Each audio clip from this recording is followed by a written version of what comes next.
Commander Zethkar had seen many species across the galactic frontier, but none quite as perplexing as the humans.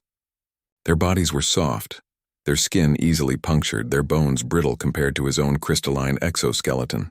When the Galactic Council first encountered them, the prevailing wisdom was clear. Humans were fragile creatures barely suitable for menial labor, let alone warfare. That assessment would prove to be the greatest tactical error in Council history. The first indication came during the Proxima mining incident. A human worker named Sarah Chen had been caught in a reactor explosion that should have killed any sentient being. The superheated plasma had melted away half her face and left her arm a mangled ruin. The Krillian medics prepared the death certificates, but Chen refused to die. Instead, she crawled 3 kilometers through irradiated tunnels, dragging 2 injured Zephyrian technicians to safety. Impossible, Zethkar had muttered, reviewing the footage. No creature survives that level of tissue damage. But survive she had. More than that, she had thrived. Within months, Chen was back to work, her scars serving as a roadmap of her ordeal. The other species whispered in their native tongues about human stubbornness, dismissing it as an evolutionary quirk. They didn't understand what they were witnessing. The second revelation came during the Outer Rim conflicts. The hegemony, a collective of warrior races that had subjugated dozens of worlds, set their sights on human space. They calculated that humanity's military, built around their fragile physiology, would crumble within weeks. Zethkar commanded the Council observation fleet, positioned to witness what they assumed would be a swift conquest. Instead, they watched in growing horror as the humans did something unprecedented. They adapted. Every casualty became a lesson. Every defeat spawned a new tactic. When hegemony plasma weapons proved devastatingly effective against human armor, the survivors studied the burn patterns and developed countermeasures. When their ships were outgunned, human engineers reverse-engineered wreckage mid-battle, incorporating alien technology with a speed that defied logic. Look at their casualty reports. Zethkar's tactical officer, a multi-armed Vorthon named Kix, had said during one briefing.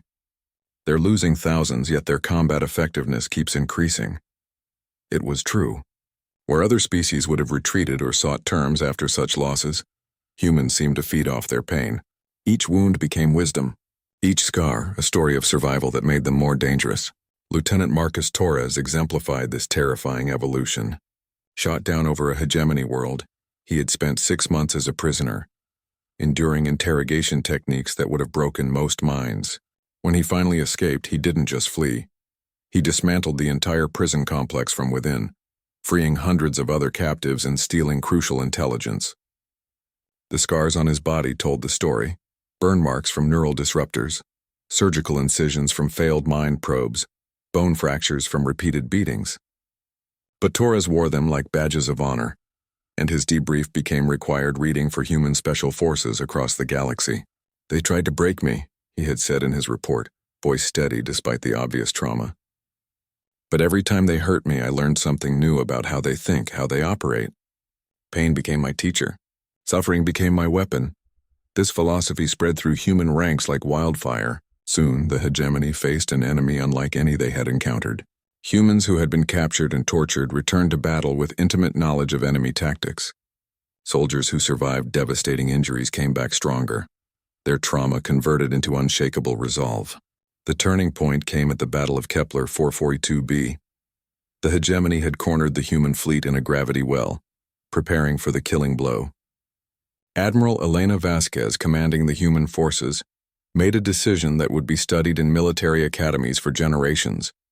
She ordered her most damaged ships, vessels limping on emergency power, hulls breached, crews wounded, to form the spearhead of her counterattack. The broken will lead the charge, she had announced over comms. Our wounds are our strength. Our scars are our shields. What followed was carnage.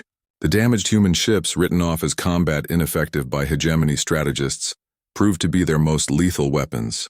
Crews who had nothing left to lose fought with a fury that bordered on madness. Ships held together by little more than spite and determination, rammed through enemy formations, their very fragility becoming a tactical advantage. Zethkar watched in stunned silence as hegemony dreadnoughts, ships that had conquered star systems, fled before a fleet of human vessels that should have been derelicts. The aftermath was even more chilling. Human salvage teams didn't just recover their dead. They studied them. Every casualty was analyzed, every wound catalogued.